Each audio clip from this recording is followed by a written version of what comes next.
아멘. 네, 우리 오랜만에 옆 사람하고 한번 인사하겠습니다. 목례로 하셔도 좋고, 미소로 이렇게 안녕하십니까, 축복합니다라고. 참 오랜만입니다.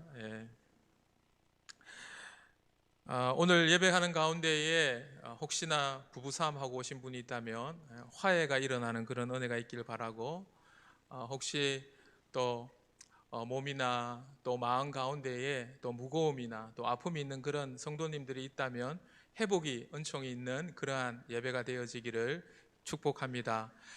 오늘 예수님께서 이렇게 기도하시고 나오셨는데, 기도를 마치자마자 예수님의 제자가 한 명이 와서 예수님, 우리에게도 기도를 가르쳐 주십시오 라고 이렇게 말합니다.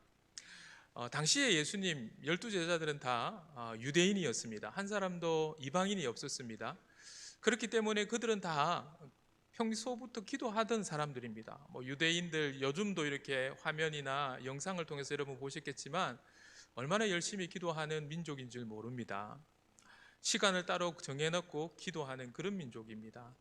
그렇게 다 기도하던 사람이었을 건데, 그들이 오늘 예수님께 이렇게 예수님이 기도하자마자 그 나오시는 모습을 보고 기도를 가르쳐 달라 그렇게 요청을 하고 있는 것입니다.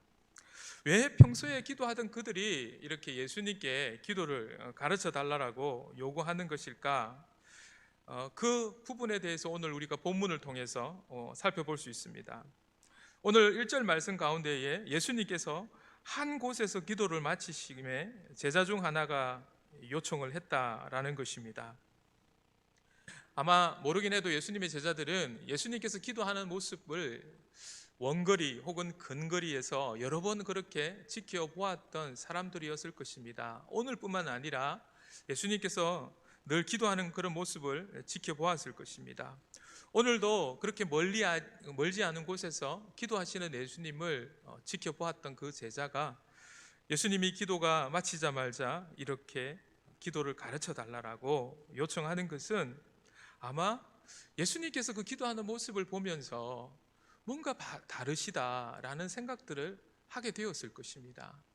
당시의 유대인들이 바리새인들이나 또 랍비들이 이렇게 전통적으로 기도를 가르쳐 줬고 어떻게 기도해야 되는지 많이 배워왔을 것입니다.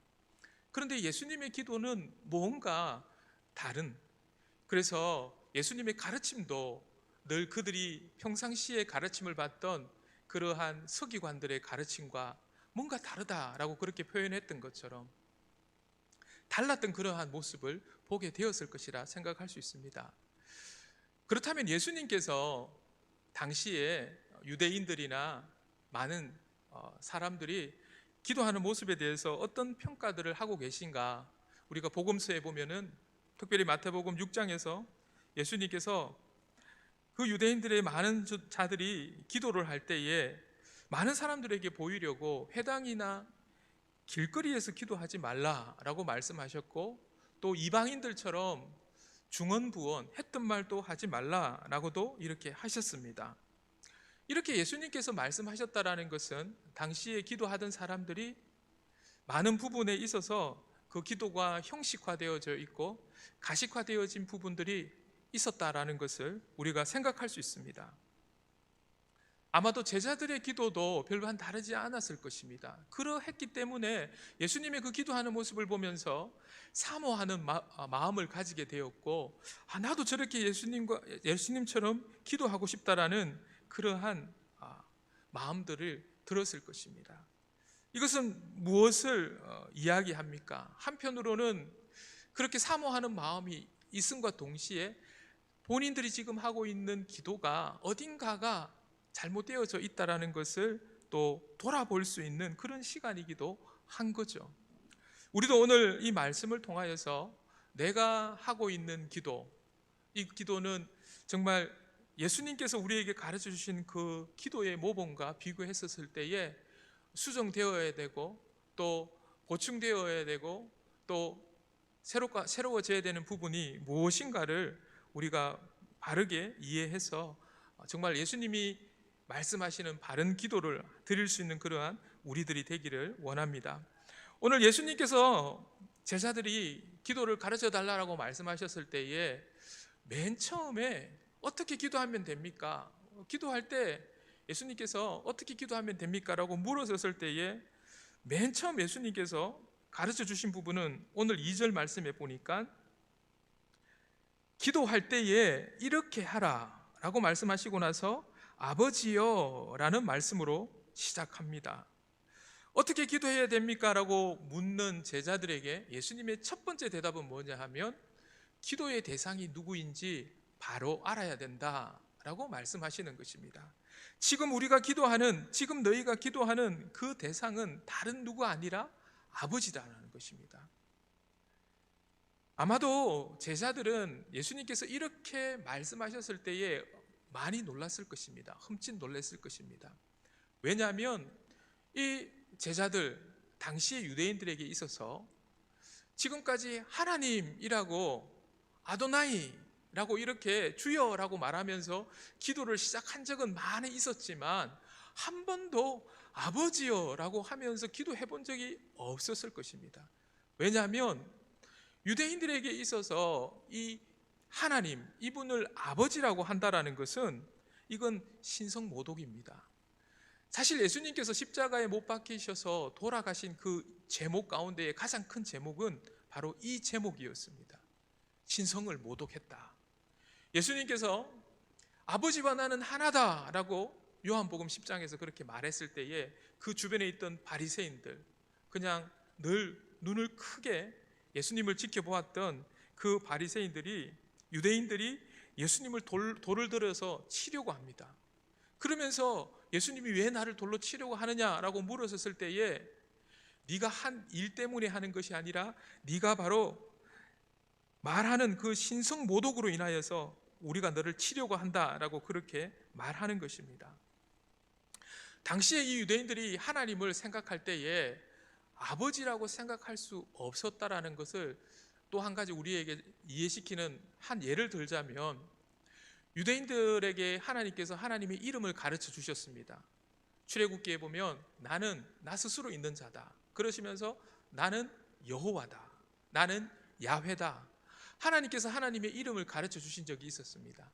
근데 유대인들이 이 하나님의 말씀을 읽어 나갈 때에 야훼, 여호와라는 하나님의 이름을 맞닥뜨리면 소리를 내지 않았습니다. 왜냐하면 이 거룩하신 하나님의 이름을 혹시나 내가 망령되이 부를까 봐서 너무 두려워서 여호와라는 이 하나님의 이름을 지나칠 때마다 발음을 하지 않았습니다. 소리를 내지 않았습니다. 그러다 보니까 어느 순간 이 유대인들이 여호와라는 그 단어를 어떻게 소리 내어야 돼야 바른 소리인지 잊어버리기 시작했습니다.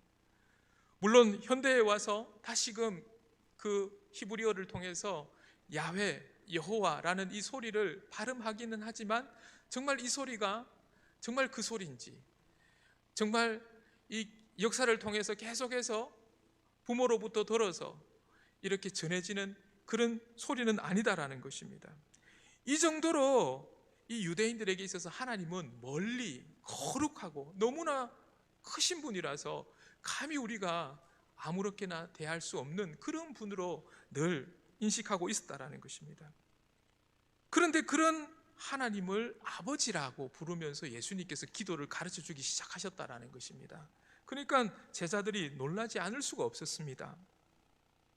그런데 지금 예배하는 우리는 어떻습니까? 이것이 너무나 일상화되어 있죠.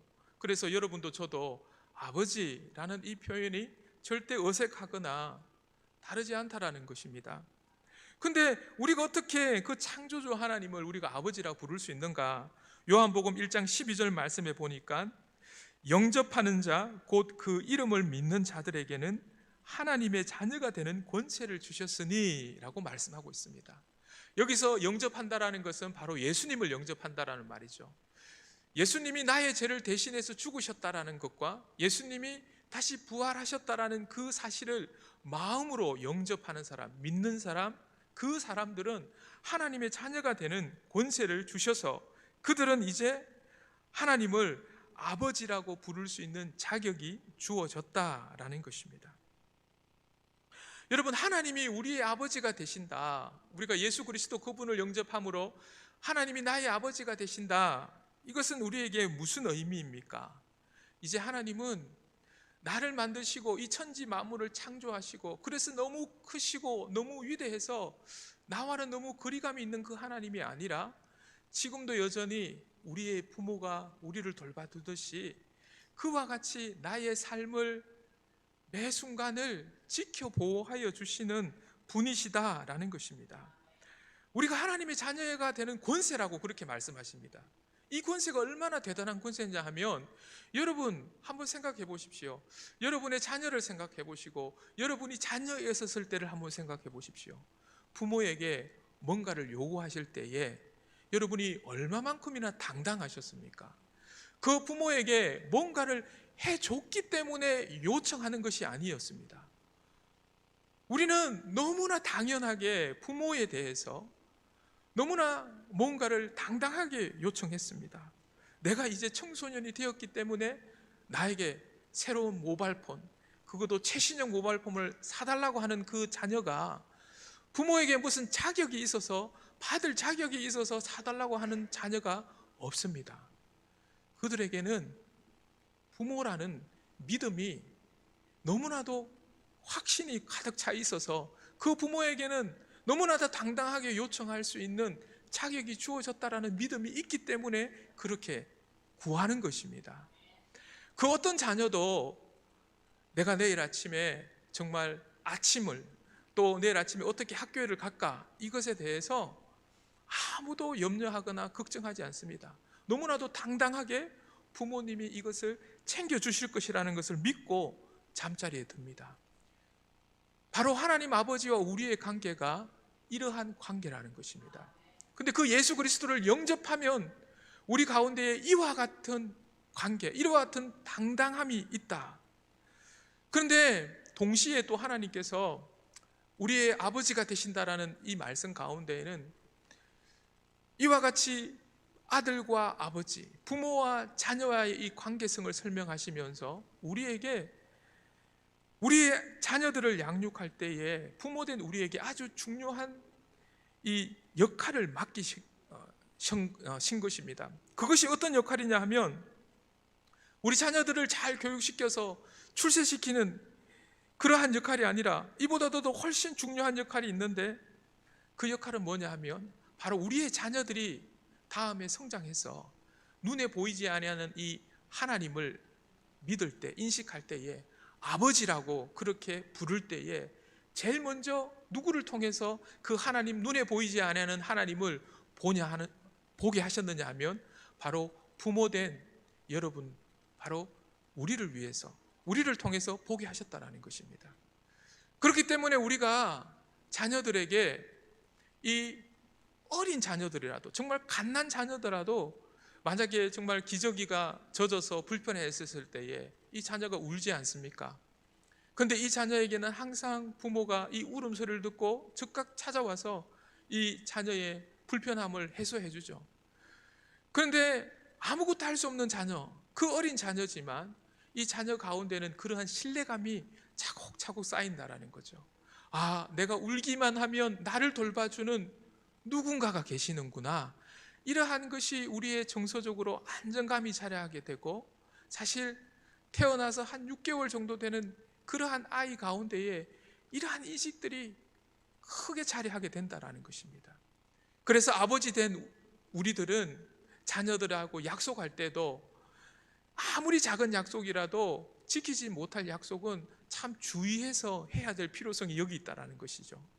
그래서 자녀들은 아버지가 약속을 지켜주시는, 나하고 약속한 걸 아버지 반드시 지켜주시는 그 아버지를 생각하면서 나중에 이 자녀가 보이지 아니하는 하나님의 그 형상을 만들어 간다는 것이죠. 그렇기 때문에 이 일이 참 중요하다는 것입니다. 우리가 성인이 되어서 하나님을 아버지라고 부를 때에 저도 마찬가지였습니다. 저는 대학생이 되어서 지난번에도 한번 말씀드린 적이 있었지만 이렇게 상담학을 이렇게 교양으로 수강을 했는데 그 교수님이 숙제를 내어줬습니다. 숙제를 내어주면서 아버지와 집에 가서 대화를 하고 아버지의 어린 시절, 유년 시절을 어떻게 보냈는지 물어보고 그것을 이렇게 정리해오는 그런 숙제입니다. 한 번도 저는 그 이전에 아버지와 그런 대화를 해보려고 한 적도 없고 해본 적도 없었습니다. 여러분 잘 아시잖아요. 우리의 아버지들이 어떤 분이신지. 말을 걸면 괜히 불편해하시고 그냥 헛웃음으로 그 순간을 모면하시려고 힘쓰시는 그런 아버지들이 아마 여러분의 아버지 중 대부분이실 거고 저희 아버지도 그런 분이었습니다.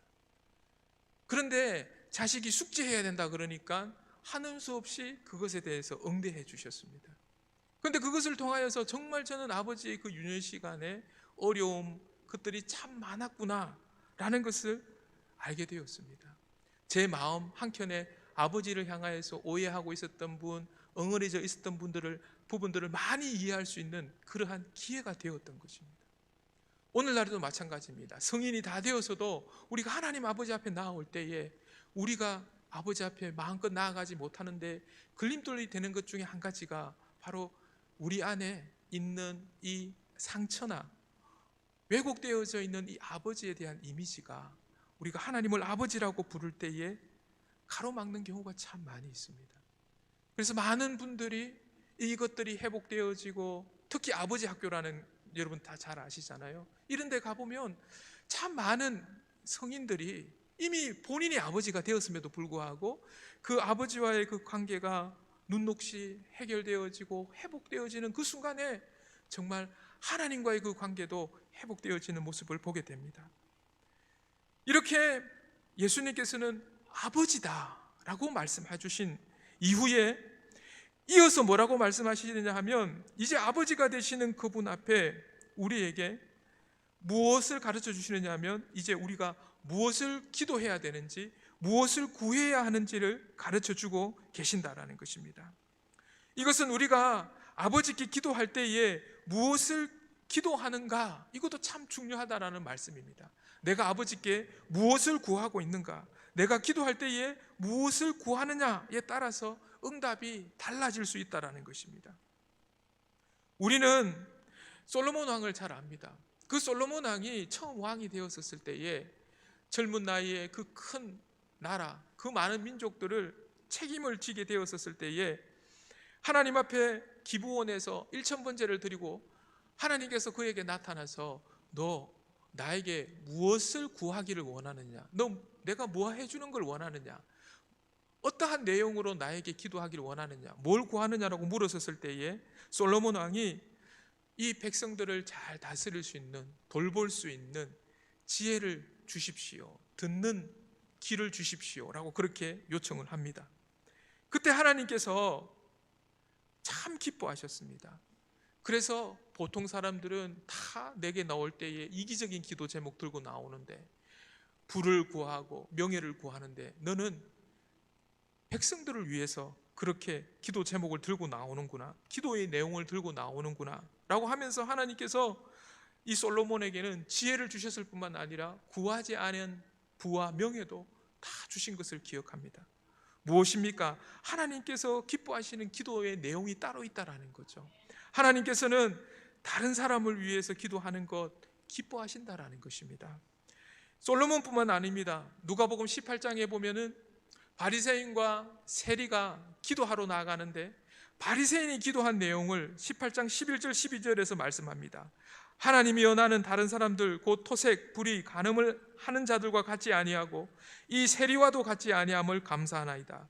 나는 일회에 2번씩 금식하고 또 소독의 11조를 드리나이다. 이렇게 기도했습니다. 반면 세리는 무엇으로 기도했습니까? 하나님이여 불쌍히 여기소서, 나는 죄인이로소이다 라는 내용으로 기도했습니다. 하나님께서 이 두 사람의 기도를 들었습니다.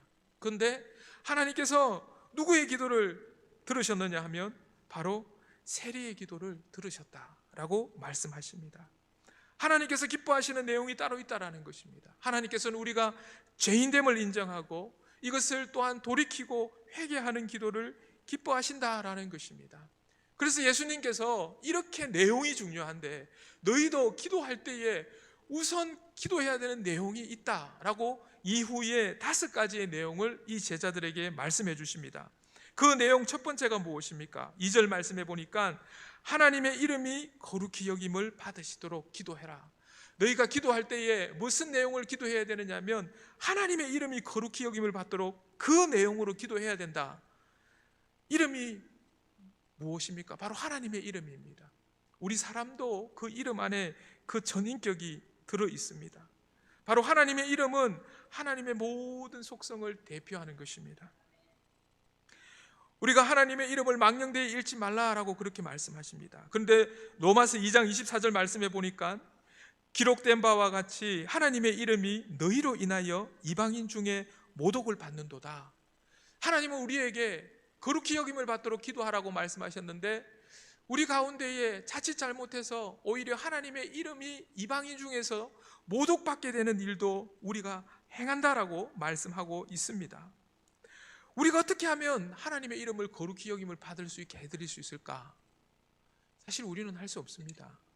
우리가 할 수 없기 때문에 예수님께서 이렇게 기도해야 된다라고 가르쳐주고 있습니다. 우리가 늘 이것을 기도할 때에 사실은 이것을 기도하는 사람들은 삶이 달라질 수 있습니다. 우리가 날마다 주님 저를 통하여서 주님의 이름이 거룩히 여김을 받기를 원합니다. 이런 사람들은, 이렇게 기도하는 사람들은 혹시나 운전을 하다가 잘못해서 접촉사고가 났다 할지라도 그곳 가운데에서 나의 정당함을 드러내기 위해서 막 소리를 친다거나 목소리를 높이기보다 오히려 상대방의 안전을 먼저 배려해주는 그러한 배려심을 보여줄 수 있습니다. 왜입니까?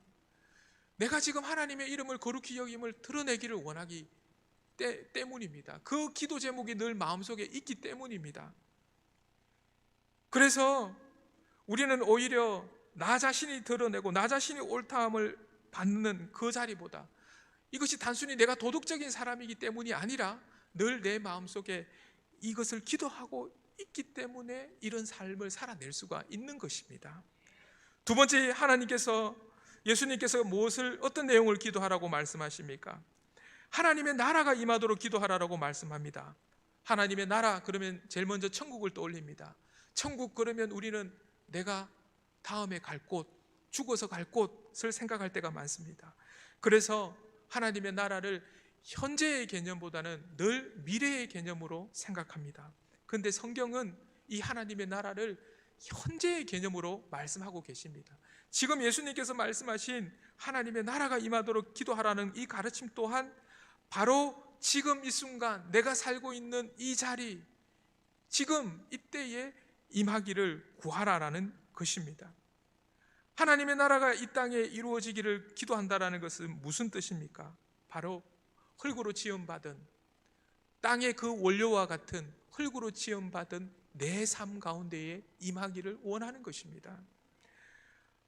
곧 하나님의 다스림이 내 가운데에 임하기를 기도하는 것입니다.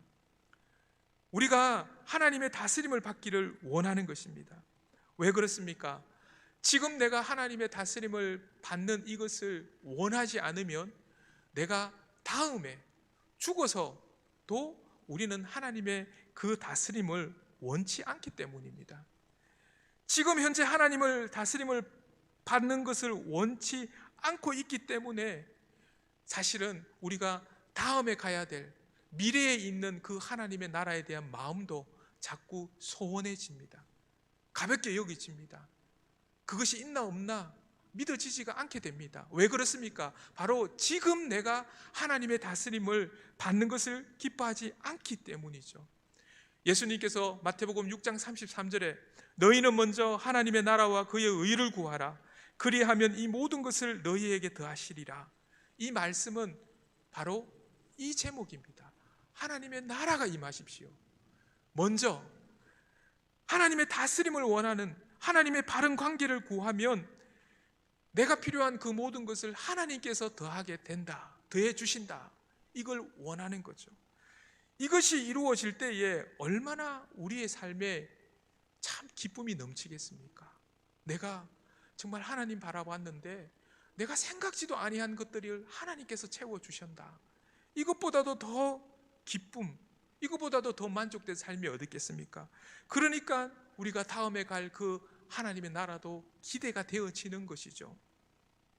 세 번째로 예수님께서 날마다 일용할 양식을 구해야 된다라고 말씀합니다. 예수님이 일하실 때, 예수님이 공생애를 살아가실 때, 이때 당시에 이스라엘 백성들은 경제적으로도 정치적으로 참 어려운 때를 살아가고 있는 사람들입니다. 그러니까 예수님의 이 기도가 참 마음에 와닿을 것입니다. 나에게 필요한 일용할 것들, 그래 기도해야지. 그런데 오늘 이 내용을 유심히 보면은 일용할 것들을 그냥 날마다 지금 필요한 것, 지금 나에게 필요한 이것을 날마다 구하라라고 이렇게 말씀하셨을 때에 이 유대인들에게 떠오르는 이미지가 있었을 것입니다. 그것은 바로 광야 백성들이 하나님 날마다 그들에게 일용할 것들을 나리워 주셨던, 하늘에서 내려주셨던 만나와 메추라기의 이미지였을 것입니다. 여러분, 하나님께서 광야 백성에게 날마다 메추라기와 만나를 주신 것은, 이것은 영적인 사건이었습니다. 무엇을 의미합니까? 이들에게 날마다 육의 양식을 구할 그것도 필요하지만 무엇보다도 영적인 양식을 날마다 구하는 것을 빼먹지 말라라는 말씀입니다. 그래서 우리가 이것을 구하지 않으면, 우리가 영의 양식을 날마다 구하지 않으면 날마다 세상의 양식으로만 가득 채워져서 우리가 그 육적인 삶, 이것만을 살아갈 수밖에 없는 존재가 되어진다라는 것입니다. 그래서 예수님은 날마다 육적인 양식뿐만 아니라 영의 양식도 구하라라고 말씀하십니다. 네 번째로 예수님께서 죄를 용서해 달라고 기도해야 된다라고 말씀합니다. 4절 말씀해 보니까 우리가 우리에게 죄 지은 모든 사람을 용서하오니 우리 죄도 사하여 주시옵소서. 여러분, 이 말씀은 내가 용서했기 때문에, 어떤 누군가를 용서했기 때문에 내 죄도 용서해 주십시오라는 그러한 기도의 제목입니다. 그런데 사실 이것은 예수님의 가르침과 정반대되는 가르침입니다. 내가 누군가를 용서해 줄 수 있는 그 이유는 내가 용서했기 때문에 하나님께 용서받는 것이 아니라, 사실은 하나님께 용서받은 존재이기 때문에 내가 누군가를 용서해야 된다. 이것이 예수님의 가르침이고 하나님의 가르치심이었습니다. 그런데 왜 예수님께서 이렇게 기도하라고 말씀하십니까? 이렇게 기도해야 되는 이유는 우리가 늘 이것을 잊어버리는 존재이기 때문입니다. 그래서 1만 달란트 탕감을 받았던, 임금 앞에 탕감을 받았던 그 사람을 한번 기억해 보십시오. 조금 전에 자기가 그렇게 1만 달란트를 탕감받았는데 잊어버렸습니다. 그래서 문을 닫으면서 자기에게 100데나리온 빚진 그 사람에게 빚 갚아라고 그렇게 쏘아붙이는 것입니다. 바로 예수님은 우리가 그런 존재라는 것을 아셨던 것입니다. 그래서 우리가 기도할 때마다 무엇을 기도해라고 말씀하셨느냐 하면, 나는 늘 누군가를 용서해 줘야만 되는 존재입니다. 왜? 나는 이미 용서를 받았던 사람이기 때문입니다. 그래서 이것을 잊지 않도록 예수님께서 기도하라라는 것입니다. 그래서 우리는 이것을 기도해야 됩니다. 여러분, 누군가 용서하실 분이 있다면 기도해야 됩니다. 이거 우리 힘으로 절대 용서할 수 없습니다. 그렇기 때문에 기도해야 되는 것입니다. 끝으로 예수님께서는 시험에 들지 않도록 간구하라라고 말씀하십니다. 그런데 오늘 본문에 나와 있는 이 시험은 우리가 하나님께서 우리의 믿음을 키우시고 우리를 더 성장하기 위해서 하시는 시험이 있습니다. 이건 영어 성경에 보통 테스트나 트리알이라는 그러한 단어로 표현되는 반면, 반대로 마귀가 우리에게 주는 시험, 유혹이 있습니다. 템테이션입니다. 그런데 오늘 본문에 나와 있는 이것은 템테이션입니다. 마귀가 주는 유혹, 이것에 들지 않도록 기도해야 된다라고 말씀하고 있습니다. 이것을 의역하면은 이렇게 말할 수 있습니다. 마귀가 우리를 유혹하도록 하나님께서 내버려 두지 마십시오 라고 그렇게 기도하라는 것입니다. 이것은 너무나 당연한 기도의 제목입니다. 우리가 만약에 하나님께서 마귀의 그 시험으로부터, 유혹으로부터 우리를 막아주시지 않는다면 우리 중 그 누구도 마귀의 시험을, 마귀의 유혹을 이길 수 있는 사람이 아무도 없습니다. 첫사람 아담조차도, 죄가 없었던 그 첫사람 아담조차도 마귀의 유혹에 넘어져서 죄인이 되었습니다. 그러하다면 우리는 당연히 이 기도 제목으로 하나님 앞에 기도를 해야, 그래야 우리가 마귀의 유혹을 이길 수 있는 존재입니다. 이렇게 예수님께서 5가지의 우리가 기도해야 될 제목을 말씀해 주셨습니다. 그런데 오늘 예수님께서 말씀해 주신 이 5가지의 가르침과 아버지의 그 관계, 이 가르침, 이것보다도 예수님께서 정말 우리에게 주시는 가장 큰 교훈이 있습니다. 그것은 무엇보다도 오늘 예수님께서 이 본문을 통해서 우리에게 가르쳐 주시는 가장 큰 기도의 교훈이 있는데, 그것은 바로 예수님께서 기도를 하셨다라는 것입니다. 예수님께서 기도를 하셨기 때문에 제자들이 예수님께 기도를 배우고 싶어 했다라는 것입니다. 우리도 마찬가지입니다. 우리의 기도 생활은 반드시 다른 사람에게 영향을 미칩니다. 내가 예수님께서 오늘 가르쳐 주신 이 기도대로, 이 모범대로 기도할 때에 나의 자녀가 기도를 하고 싶어 하고, 혹은 나의 가족들, 혹은 나의 주변의 성도들이 나를 닮아 기도하고 싶어 하는 그러한 자들이 된다라는 것입니다. 예수님께서 오늘 기도하지 않으셨다면 예수님의 제자 중에 그 누구도 기도를 배우려고 하지 않았었을 것입니다. 우리도 마찬가지입니다. 나의 기도 생활은 누군가에게 영향을 미친 것입니다. 우리 함께 기도하는 자가 되기를 원합니다.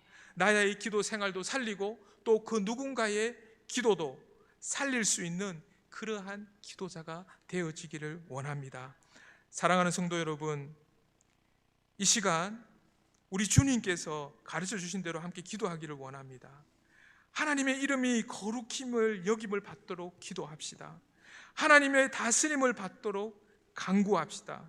날마다 일용할 양식과 영적인 양식을 달라라고 간구합시다. 내게 죄 지은 자를 용서할 수 있는 힘을 달라라고 이 시간 기도하기를 원합니다. 마귀의 싸움에서 이길 수 있도록 우리 주님께 기도하기를 원합니다. 우리 함께 이 시간 자리에서 일어나서 우리 이 기도 제목으로 함께 우리 하나님 앞에 기도하기를 원합니다. 우리 함께 기도하겠습니다. 하나님 아버지여, 오늘도 우리